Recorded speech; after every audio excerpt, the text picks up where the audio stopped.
지금 여러분들 이제 과학 시간에 이제 보는 지구의 내부의 구조, 지각 있고 멘틀이 있고 안에 뭐 핵이 있고 막 이렇게 되잖아요. 핵은 또 이제 리퀴드예요. 용액이란 말이에요.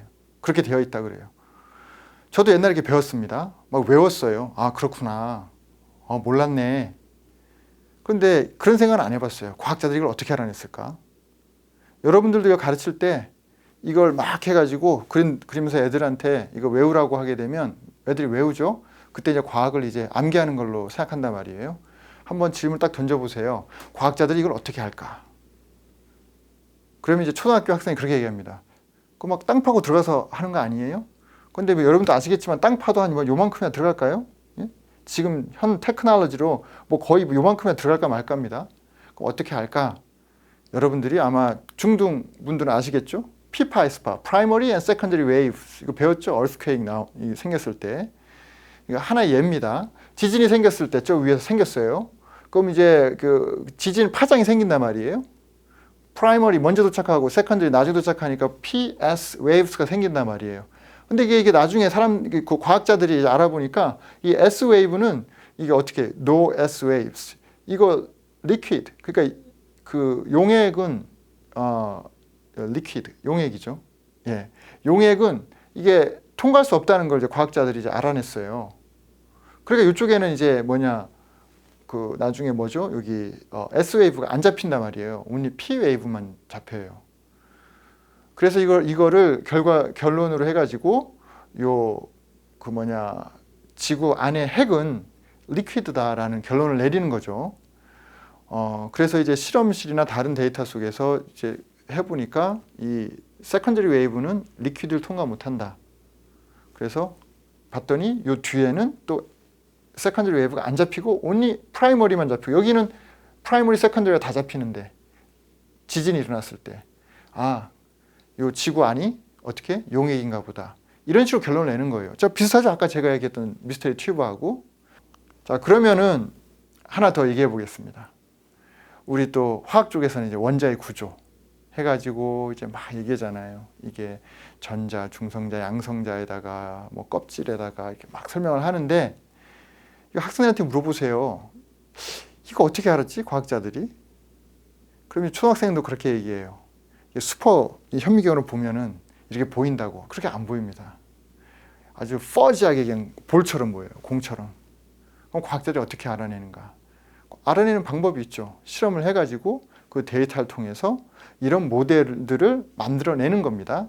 그러면서 이걸 계속 수정을 거쳐요.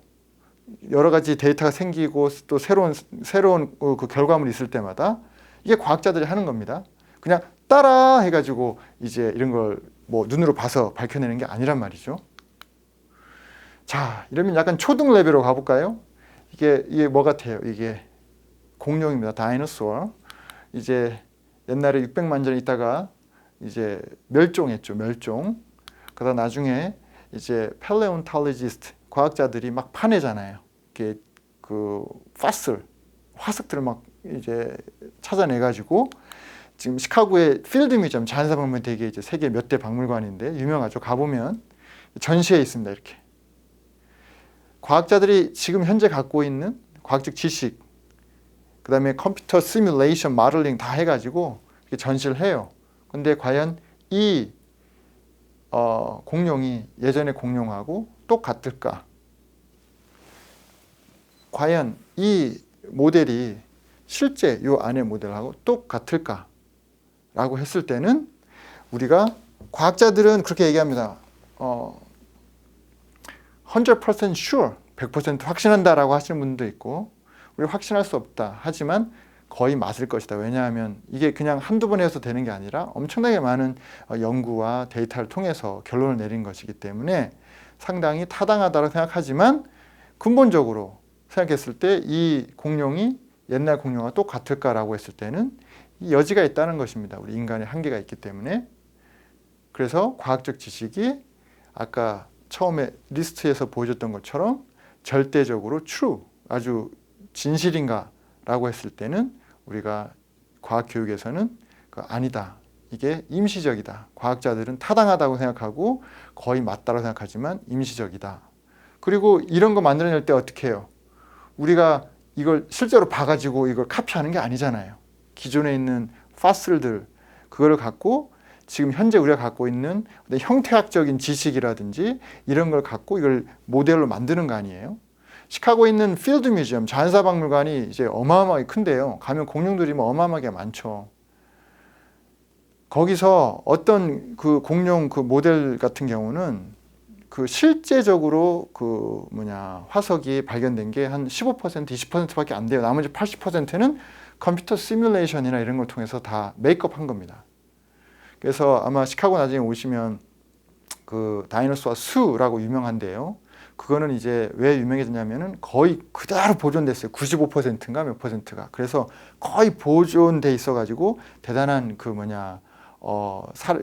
스팟라이트를 많이 받고 시카고에 있었는데 지금 다른데 지금 빌려줘가지고 뮤지엄으로 갔습니다만은 과학자들이 이렇게 그 과학적 그 데이터를 갖고 과학적 지식이나 결론을 도출하지만 거기에 우리 추론이나 상상력, 창의성 그리고 주관적인 게 들어간다라는 것입니다. 자, 그러면은 마지막으로 하나만 더 하고 이제 과학의 본성 뭐 계속 얘기한다고 이해할 수 있는 게 아니거든요. 하나만 더 하고 오늘 이 부분은 마치도록 하겠습니다. 지금 여기서 여러분들이 꼭 잊지 말아야 될 게 과학을 한다고 했을 때 observation, 그러니까 데이터를 얻어야 되잖아요. 관찰을 하고 데이터를 컬렉트 해야 됩니다. 근데 그 데이터를 컬렉트 했을 때 그 데이터 자체만으로 뭔가 얘기하는 건 아니고 그걸 우리가 해석을 해야 되잖아요. 우리 추론이 들어갈 수밖에 없어요. 그래서 관찰과 추론의 차이를 잠시 설명하고 또 이게 어떻게 영향이 있는지 나중에 말씀드리도록 하겠습니다. 자, 이게 뭐냐면 풋프린트입니다. 이게 화석이에요. 이게 나중에 막 파다 보니까 화석이 발견됐는데 동물의 발자국처럼 보이죠. 자, 여러분들 어떤 관찰을 하셨어요? 한번 보세요.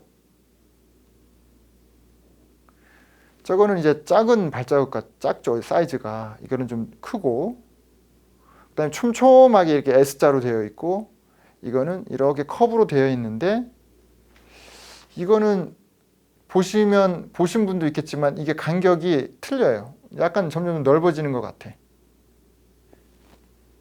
무슨 일이 벌어나고 있었을까요? 여기는 모르죠, 우리가. 그럼 이제 더 파보겠습니다. 팠습니다. 빨리 팠네요. 자, 팠더니만 이제 재밌어요.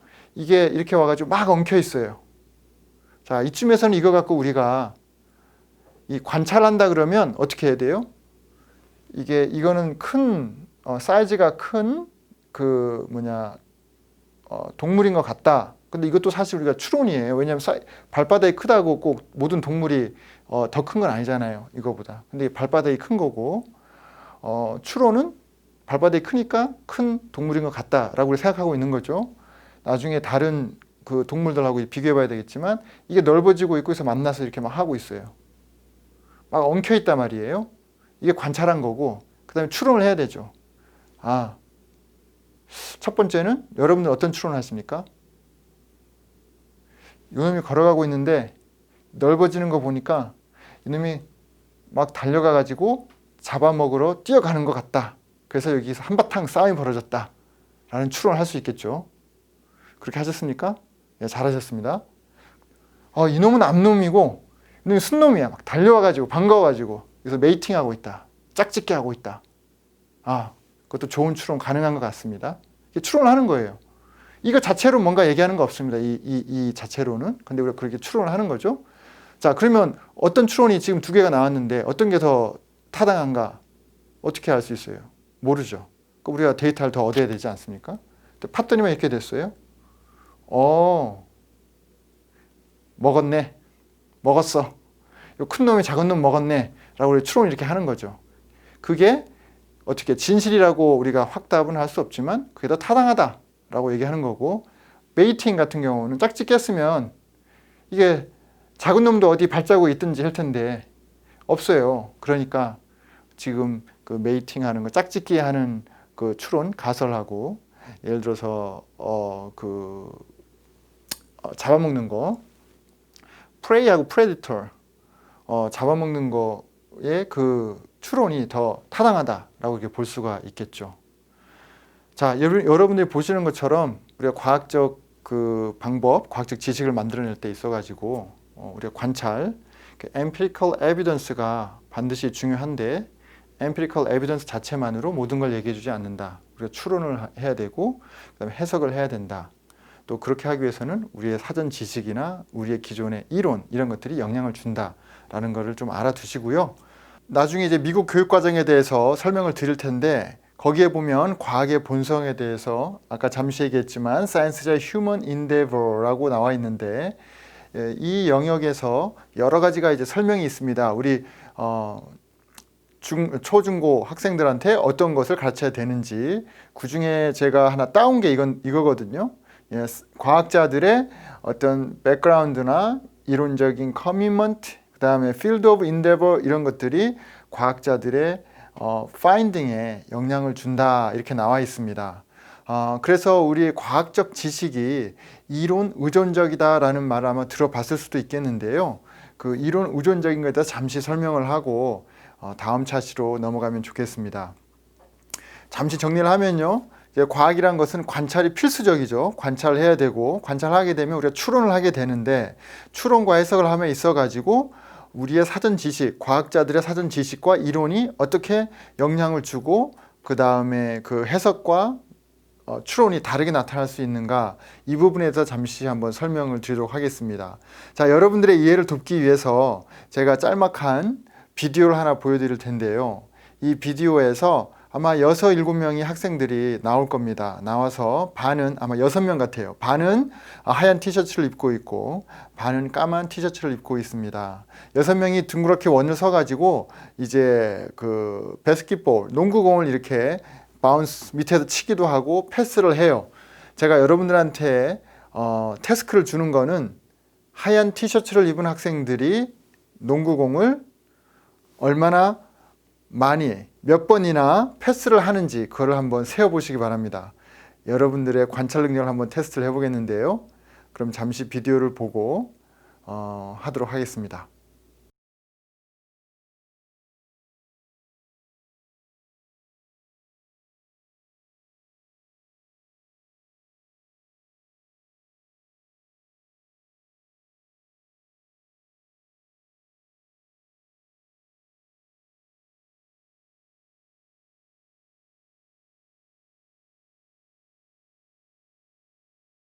여러분들이 짧은 동영상을 봤는데요.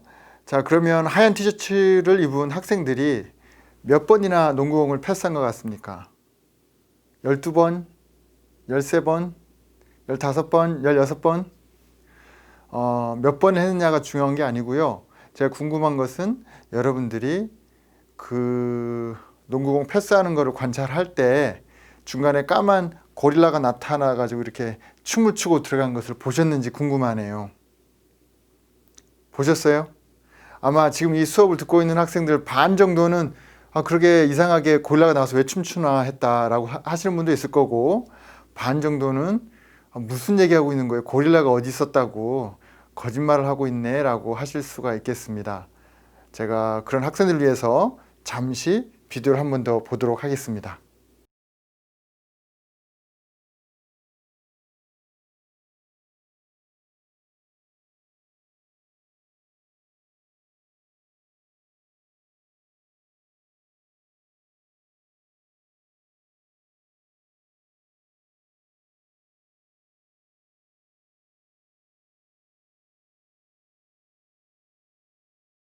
네, 보셨죠? 네, 고릴라가 왔다가 갔습니다. 그래서 저도 처음에 이 영상을 봤을 때 그게 한 15년 전이에요. 우리 지도 교수님이 보여줘가지고 고릴라가 어딨나 내가 이제 거짓말이다라고 했었는데 왜냐하면 우리가 또 한국 학생들이 또 이제 아주 태스크 오리엔티드 하잖아요. 교수님이 시키는 거 잘하잖아요. 이거 카운트 해보라고 몇 번 할까? 몇 번인지 카운트 해보라 그러니까 아주 열심히 카운트를 했는데 카운트 하다 보니까 고릴라가 지나가는 것을 못 봤죠. 그 무슨 얘기냐면 똑같은 비디오를 보고 있었어요. 우리 모두 똑같은 비디오를 보고 있으나 어떤 사람들은 고릴라를 보고 어떤 사람들은 고릴라를 못 본다. 고릴라를 왜 못 봤느냐? 하얀 티셔츠를 입은 학생들이 공을 패스하는 거에만 집중을 하다 보니까 그 학생들한테만 전부 이제 포커스를 하는 거죠. 그러다 보니까 고릴라가 지나가는 것을 못 보게 되는 것이죠. 그러니까 여러분들은 우리가 보고 있는 것을 믿을 수가 있겠습니까? 예, 과학자들도 마찬가지인 거예요. 과학적 현상이 일어났을 때 이것을 사전 지식, 사전 이론에 의해 가지고 이게 필터링을 하게 되어 있습니다. 예를 들면 천동설을 주장한 사람이 누구죠? 예, 프톨레마이오스가 아침에 딱 일어났더니 해가 동쪽에서 싹 뜨잖아요. 그러면 그 과학자는, 그리스의 유명한 천문학자는 뭐라고 봤냐 그러면 지구가 이게 평평하다고 생각했어요. 지구가 있고 지구 밑에서 해가 한 바퀴 돌아서 지구 위로 떠오르고 있구나 라고 해석을 했고, 갈릴레오 같은 경우는 지동설을 주장했으니까 태양은 그대로 있고 지구가 자전을 하면서 태양이 떠오르게 보이는구나 라고 생각을 했겠죠. 그러니까 똑같은 현상을 보지만 우리가 그 현상 자체가 뭔가를 얘기해 주는 건 아니고 그걸 우리가 추론을 해야 되는데, 해석을 해야 되고, 그것을 할 때 과학자들이 갖고 있는 사전 지식 그리고 이론에 의해서 똑같은 현상을 다르게 볼 수 있다라는 것입니다. 이런 과학의 본성에 대해서 여러분들이 좀 알고 있어야 실제로 우리 티칭을 할 때도, 교수학습 활동을 할 때도 학생들이 똑같은 것을 보면서도 엉뚱하게 해석을 하고 엉뚱하게 바라본단 말이죠. 그것을 그 학생들이 모자란 학생들이 아니라 그 학생들 자기 스스로 자기만의 이론, 자기만의 이론이라고, 과학적 이론이라고 할 수는 없겠지만 사전 지식 또는 오개념이 있어서 그렇게 바라보는 것이다 라는 것을 알고 어떻게 이걸 도와줘야 되는지 교사들이 대책을 세워야 되겠죠. 잠시 이제 그 과학적 지식의 이론 의존성에 대해서 논의하면서 제가 한번 그 뉴턴의 물리학에 대해서, 뉴턴의 법칙에 대해서 한번 얘기를 해볼까요? 제가 지금 여기 스크린이 있습니다. 스크린 내가 지금 한번 밀어볼게요. 지금 가만히 있는 것 같죠? 제가 밀고 있습니다. 애쓰고 있어요. 밀고 있어요. 자, 밀고 있습니다. 자, 이때 여러분들이 이 TV 스크린이 저를 밀고 있는 힘이 보이십니까? 제가 이 스크린을 지금 이렇게 밀고 있는 거, 이쪽 방향으로 밀고 있는 것만큼이나 이 TV 스크린이 저를 향해서 밀고 있는 힘이 보이세요? 네, 뭉쳤습니다. 생각보다 단단하네요, 이게. 넘어갈 줄 알았는데 안 넘어가요. 자, 여러분이 봤다 그러면, 뉴턴의 법칙, 작용, 반작용, 그걸 봤다 그러면, 그걸 배웠다 그러면 이 스크린이 저를 푸시하는 그 힘을 보셨을 거예요. 왜냐하면 이게 제가 미는 만큼 이것도 밀고 있어서 힘의 합이 제로가 되니까 가만히 있는 거지, 이게 안 그러면 넘어가겠죠. 그런데 학생들한테 이런 현상을 얘기하면서 똑같이 얘기하면 이 스크린이 우리를 밀고 있다, 내가 밀었을 때 작용 반작용의 법칙에 의해서 밀고 있다 얘기하게 되면 학생들은 이해할 수가 없죠. 왜냐하면 어떻게 이렇게 무생물이 힘을 내냐 말이에요. 이해할 수가 없습니다. 자, 무슨 얘기냐? 똑같은 걸 바라보고 우리가 해석을 하고 전달을 하지만 그거를 사전 지식, 우리의 사전 지식, 과학자들은 본인들이 갖고 있는 이론에 의해서 다르게 해석할 수 있다는 것입니다. 자, 한번 정리를 한번 다시 해볼까요? 과학의 본성에 대해서는 나중에 우리의 교수학습 이론을 얘기하면서 좀 더 제가 다루도록 하겠습니다. 그러나 여기서 여러분들이 꼭 아셔야 될 거, 과학이란 무엇인가? 과학은 우선 과학적 지식, 지식체계다. 물화생지 같이 지식체계다. 그리고 또 하나의 큰 영역은 과학은 프로세스, 그 방법이다. 어떻게 우리가 알아내는가라는 방법적인 부분이 있다라는 거 잊지 마시고요. 그럼 과학의 지식의 특성, 또 과학적 방법의 특성, 이런 것에 대해서 논의하는 인식론적인 그 언더스탠딩을 우리는 과학의 본성이라고 한다라고 지금 말씀을 드렸습니다. 그래서 마지막으로 정리를 하면 과학의 본성이 왜 또 중요하느냐? 우선은 교육 과정에서도 얘기하지만 선생님들이, 과학 선생님들이 학생들에게 가르쳐야 되는 과학 내용입니다. 컨텐트, 과학 내용으로서도 중요하고, 또 하나는 우리가 나중에 과학 교수학습 방법을 얘기하면서 우리가 어떻게 배우는지 또 어떻게 가르쳐야 되는지라고 우리가 배울 때 과학의 본성에 대한 그런 아이디어, 무슨 얘기냐면 관찰과 추론 그리고 과학 지식의 이론 의존성 이런 것들에 대한 아이디어가 있으면 훨씬 쉽게 우리 교수학습 이론에 대해서 이해할 수가 있기 때문에 제가 오늘 과학의 본성에 대해서 많은 부분을 말씀을 드렸습니다.